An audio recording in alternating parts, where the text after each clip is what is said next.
और पोलैंड ने यूक्रेन को 11,000 बोल्ट का झटका दे दिया है। कैसे? अब इस पर ध्यान दीजिए। दरअसल पोलैंड यूक्रेन का सबसे करीबी पड़ोसी है। युद्ध की शुरुआत से ही वो यूक्रेन की हर तरीके से मदद भी करता आया है, लेकिन अब उसी पोलैंड ने यूक्रेन से मुंह मोड़ लिया। यूक्रेन को हथियार सप्लाई ना करने का फैसला लिया।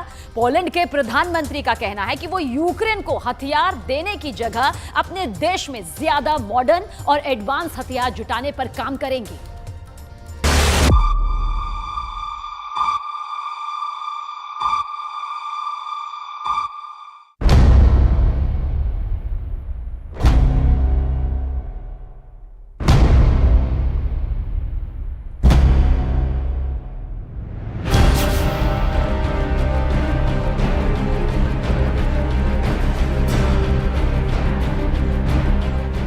पोलैंड ने अपने रास्ते बंद कर दिए हैं। पोलैंड ने यूक्रेन को हथियार नहीं देने का ऐलान किया है। अब पोलैंड से एक भी हथियार यूक्रेन को नहीं मिलेगा। पोलैंड के रास्ते यूक्रेन का सप्लाई चेन पूरी तरह से कट गया है। पोलैंड का अपना दरवाजा बंद करना यूक्रेन के लिए बहुत बड़ा झटका है। यूक्रेन युद्ध की शुरुआत से ही पोलैंड यूक्रेन की मदद कर रहा था। पोलैंड से यूक्रेन को हथियार मिल रहे थे। विदेश से मिलने वाले हथियार पोलैंड के रास्ते ही यूक्रेन पहुंच रहे थे। लेकिन अब पोलैंड का कहना है कि वो यूक्रेन को हथियार देने के बदले खुद को और मजबूत बनाएगा।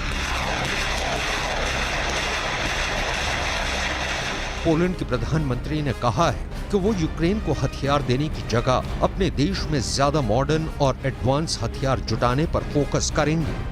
Nie przekazujemy żadnego uzbrojenia na Ukrainę z tego względu, że my teraz sami się broimy w najnowocześniejszą broń. Jeśli nie chcesz się bronić, to musisz się mieć czym bronić. Taką zasadę wyznajemy i dlatego dokonaliśmy zwiększonych zamówień. Dzisiaj byłem w zakładach. सवाल है Ukraine के सबसे करीबी साथी ने क्यों मुंह मोड़ लिया है। यूक्रेन को सबसे पहले फाइटर जेट देने का ऐलान करने वाला पोलैंड अब यूक्रेन को हथियार देने से क्यों मना कर रहा है। दोस्त के दुश्मन बनने की पूरी कहानी बताएंगे, लेकिन उससे पहले पोलैंड क्यों अपने लिए एक से बढ़कर एक खतरनाक हथियार जुटाने में लगा है, इसे जान लेना जरूरी है। रूस से लेकर बेलारूस से बड़े खतरे से पार पाने के लिए पोलैंड अलग अलग देशों से हथियार जुटा रहा है। अमेरिका से 250 एब्रम टैंक्स का करार उसी तैयारी का हिस्सा माना जा रहा है। पोलैंड ने अमेरिका से मिलने वाले एब्रम टैंक्स को रूस से लगी सीमा पर लगाने का फैसला किया है। पोलैंड रूस की मुख्य भूमि से काफी दूर है।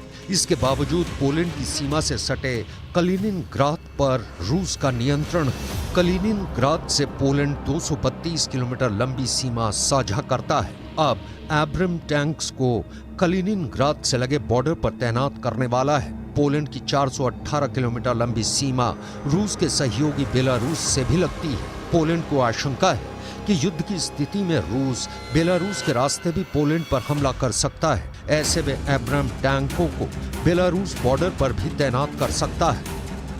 पोलैंड को आशंका है कि रूस के राष्ट्रपति व्लादिमीर पुतिन पोलैंड पर अटैक कर सकते हैं या फिर बेलारूस पोलैंड पर हमला बोल सकता है। किसी भी हमले का जवाब देने के लिए पोलैंड ने दक्षिण कोरिया से F-50 लड़ाकू विमानों को खरीदा है। सिर्फ F-50 ही नहीं, दक्षिण कोरिया से पोलैंड ने और भी जंग के साजो सामान खरीदा है, जिसकी डिलीवरी के बाद खुद दक्षिण कोरिया के प्रधानमंत्री हॉन डक-सू ने पोलैंड का दौरा किया था। 이제 명실공히 폴란드는 한국의 핵심 우방국이자 중동부 유럽 진출의 거점 국가입니다. Polska i Korea po dwóch stronach świata, ale po dwóch stronach Rosji również jednak dzielimy jedną stronę obrony cywilizacji i pokoju. I to bardzo nas łączy. To powoduje, że mamy coraz więcej wspólnych projektów gospodarczych i obronnych. यही वजह है कि Poland ने रूस की सेना के आक्रमण की सूरत में करारा जवाब देने के लिए पोलैंड बेलारूस से लगी सीमा को और सुरक्षित करना शुरू कर दिया है। सैनिकों को सीमा पर तैनात कर रहा है। ये पोलैंड की सेना का सबसे ताजा मूवमेंट है। बटालियन की बटालियन जा रही हैं, टैंक जा रहे हैं, बख्तरबंद गाड़ियां जा रही हैं। ये पोलैंड की सेना का बेलारूस बॉर्डर की ओर बढ़ने का वीडियो है। पश्चिमी मीडिया के मुताबिक बेलारूस की ओर बढ़ते खतरे को देखते हुए पोलैंड ने बेलारूस से लगी सीमा पर सेना की तैनाती तो बढ़ा दी है। दावा तो यहाँ तक है कि अगर युद्ध की नौबत आ गई तो नेटो के 1 लाख सैनिक पोलैंड में लैंड कर जाएंगे। पोलैंड के राष्ट्रपति ने दावा किया है कि 1 लाख नेटो सैनिकों की इस मूवमेंट के प्लान पर नेटो ने अपनी मोहर भी लगा दी है। 1 लाख नेटो सैनिकों का पोलैंड आना युद्ध के लिहाज से बहुत बड़ा संकेत है, बहुत विस्फोटक प्लान है, क्योंकि इस प्लान के तहत नेटो की 1 लाख सेना पोलैंड में दाखिल हो जाएगी। नेटो के फाइटर जेट पोलैंड आएंगे, नेटो के घातक टैंक पोलैंड पहुंचेंगे, नेटो की बख्तरबंद गाड़ियां पोलैंड आएंगी, नेटो की स्पेशल फोर्स पोलैंड में होगी। पोलैंड की सबसे बड़ी टेंशन इस वक्त बेलारूस बना हुआ है, क्योंकि पोलैंड के पड़ोसी देश बेलारूस में रूस की कई खतरनाक मिसाइलें तैनात हैं। रूस के परमाणु बम भी अब बेलारूस में लग गए हैं। पोलैंड को डर है कि यूक्रेन की मदद से खार खाए होते हैं, आज नहीं तो कल उस पर भी हमला कर सकते हैं।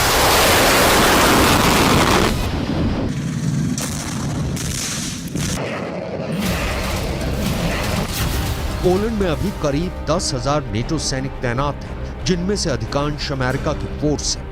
इसके अलावा युद्ध होने पर 1 लाख और नेटो सैनिक पोलैंड आ जाएंगे। इसके साथ ही साथ नेटो शिखर सम्मेलन में पोलैंड में हथियारों के गोदाम बनाने का फैसला किया गया है, क्योंकि अमेरिका और ब्रिटेन के बाद पोलैंड ही ऐसा देश था जो यूक्रेन का बड़ा मददगार था। पोलैंड पश्चिमी देशों और यूक्रेन के बीच सबसे अहम कड़ी बना हुआ था। अमेरिका समेत पश्चिमी देशों से यूक्रेन को मिलने वाली मिलिट्री मदद का रास्ता भी पोलैंड से ही होकर जाता था। यूक्रेन से पोलैंड की 535 किलोमीटर लंबी सीमा लगती है। पोलैंड के जरिए नेटो के हथियार धड़ल्ले से यूक्रेन पहुंच रहे थे। वो हथियार चाहे अमेरिका से यूक्रेन आने हो या फिर ब्रिटेन से यूक्रेन को हथियारों की डिलीवरी मिलने वाली हो, हथियार पहले अमेरिका से पोलैंड पहुंचता था। वैसे ही ब्रिटेन से भी पोलैंड आता था, फिर पोलैंड से सड़क के रास्ते यूक्रेन पहुंचता है। लेकिन पोलैंड के ताजे फैसले के बाद अब ये कड़ी टूट गई है।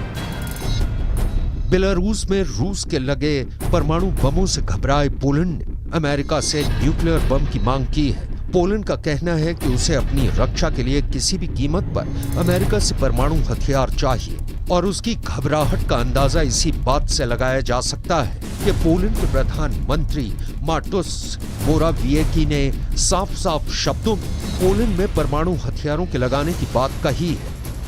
W związku z tym, że Rosja ma zamiar rozmieścić taktyczną broń jądrową na Białorusi, my tym bardziej zwracamy się do całego NATO o wzięcie udziału w programie Nuclear Sharing. Oczywiście przede wszystkim jest to decyzja Amerykanów, ale my nie chcemy siedzieć z założonymi rękoma, kiedy Putin eskaluje różnego rodzaju groźby. Ostateczna decyzja będzie zależała oczywiście od naszych partnerów amerykańskich, partnerów natowskich.